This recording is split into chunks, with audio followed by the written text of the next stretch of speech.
Good day everyone, especially to you ma'am. I am Elaine D. Balacer from BSCD 1-2. Today I am going to discuss the case study for Where Did the Cry of Rebellion Happens, different dates and places of the cry. 120 years ago, Filipinos calls out for revolution against the Spanish colonial authorities. This point of time in the Philippines history called the Cry of Rebellion, kung saan pinunit ni Andres Bonifacio at ilang katipunero ang kanilang sedula na nagpapahiwatig ng kanilang protesta against Spanish colonialism. Cry of Rebellion, also known in Spanish language, El Grito de Rebelión. Here's are the different dates and places. An officer of the Spanish Guardia Civil, La Olegario Diaz, stated that the cry took place in Balintawak on August 25, 1896. Habang si Teodoro Calao naman, he is a Filipino historian. He marks on his book that the event took place during last week of August 1896 sa Kangkong, Balintawak. Habang si Teodoro Agoncillo naman, he put it at Pugad Lawin on August 23, 1896, according sa statement ni Pio Valenzuela. Si Pio Valenzuela naman ay kilala bilang isang katipunero and privy to many events concerning the katipunan, stated that the cry happened in Pugad Lawin on August 23, 1896. Si Santiago Alvarez naman ay isang katipunero at anak siya ni Mariano Alvarez, leader of Magdiwang faction in Cavite. Put the cry in Bahay Toro in Quezon City on August 24, 1896. Historian Gregorio Zaide stated in his book in 1954 that the cry happened in Balintawak on August 26, 1896. Habang sina Milagros Guerrero, Emmanuel Encarnacio, and Ramon Villegas, they claimed na yung Cry of Rebellion took place in Tandang Soras, Gulod, Barangay Banlat, Quezon City on August 24, 1896. On August 26, nagkaroon sila ng malaking meeting at yung meeting na yon naganap sa Balintawak sa bahay ni Apolonio Samson, their head of that barrio of Caloocan. Among those who attend ay sina Bonifacio Emilio Jacinto, Aguedo del Rosario, Tomas Ramigo, Bricio Pantas, Teodoro Palata, Pio Valenzuela, Enriquez Pacheco, and Francisco Carrion. They were all leaders of the Katipunan and composed the board of directors of the organizations. And ang mga delegates from Bulacan, Cabanatuan, Cavite, and Morong is andoon din. At about 9 o'clock ng umaga ng August 26, the meeting was opened by Andres Bonifacio, presiding Emilio Jacinto, acting as secretary. Ang purpose ng meeting na yon is to discuss when the uprising was to take place. Teodoro Plata, Bricio Pantas, and Pio Valenzuela were all opposed na magsimula ang revolusyon ng maaga. Andres Bonifacio sensing na he would lose sa discussion na yon.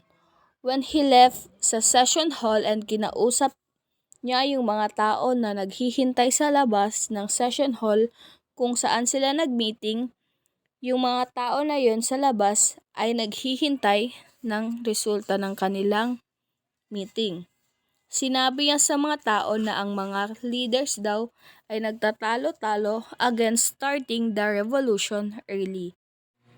May sinabi siya sa mga tao with his very speech kung saan sinabi niya, "You remember the fate of our countrymen who were shot at Bagong Bayan?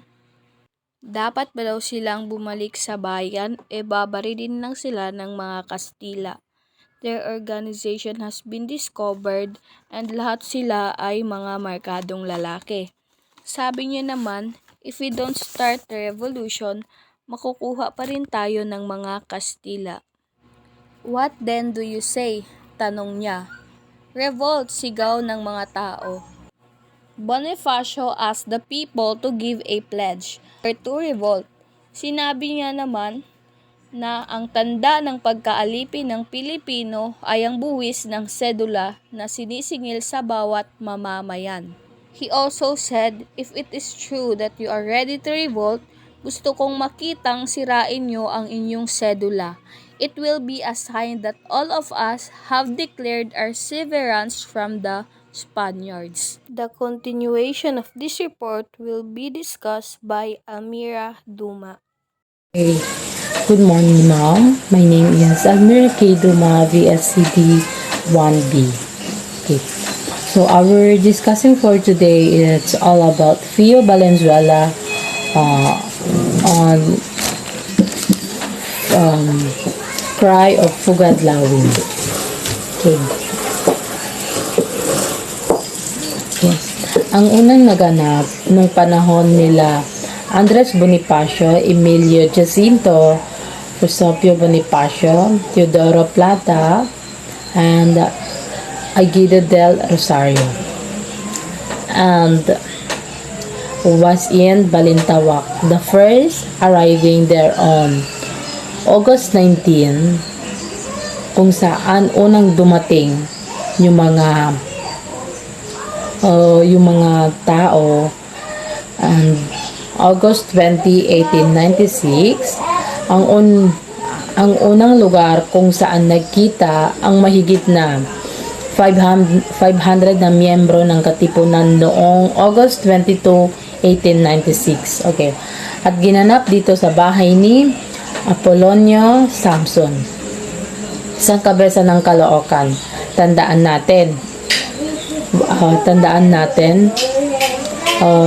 natin, yung Balintawak dati ay parte ng Caloocan. Wala pa ang Quezon City sa panahon ng mga Espanyol. Isang panig mula sa tao nang nabanggit sa itaas kasama ang mga noon ay si Bricio Pantas, Alessandro Santiago, Ramon Bernardo, Apolonio Samson, at iba pa. The views are only exchanged, and no resolution was debated or adopted. It was at Pugadlawin. Okay. The house, storehouse, and a yard of Juan Ramos. Okay. Anak ni Meljora Aquino, kung saan mahigit na 1,000 miyembro ng Katipunan ang nagpulong-pulong at nagsama-sama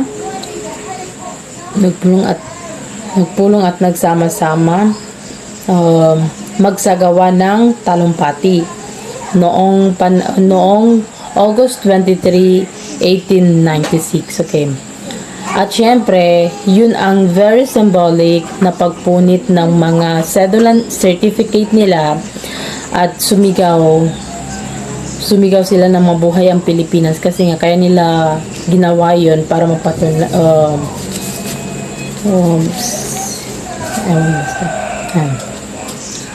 kaya from the eyewitness account presented, there is indeed marked disagreement among historical witness as to the place and time of the sources. Okay. 4 places have been identified: Balintawak, Kangkong, Pugadlawin, and Bahay Turo, with the dates Ray 23, 24, 25, 26, August 1896. Kumbaga, ito yung sinasabi nila na kung saan daw naganap sa lugar ang unang sigaw ng Pugadlawin. Pero ang sabi ni Fio Valenzuela, ang unang sigaw ng Pugadlawin nangyari noong August 23, 1896, mismo sa bahay ni bahay ni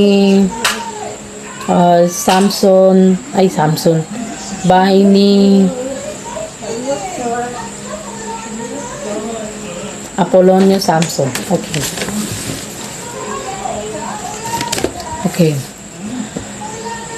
Valenzuela's account should be read with caution. He once told a Spanish investigator that the cry happened in Balintawak on August 26, 1896. Much later, he write his memories on the revolution that it happened at Pugadlawin on August 23, 1896. To Guevara Encarnario Aldevel Egas. All these places are in Balintawak, then part of Caloocan, now in Quezon City. As for the dates, Bonifacius, advocated by the Spanish government, which call explain why there are several accounts of the crime.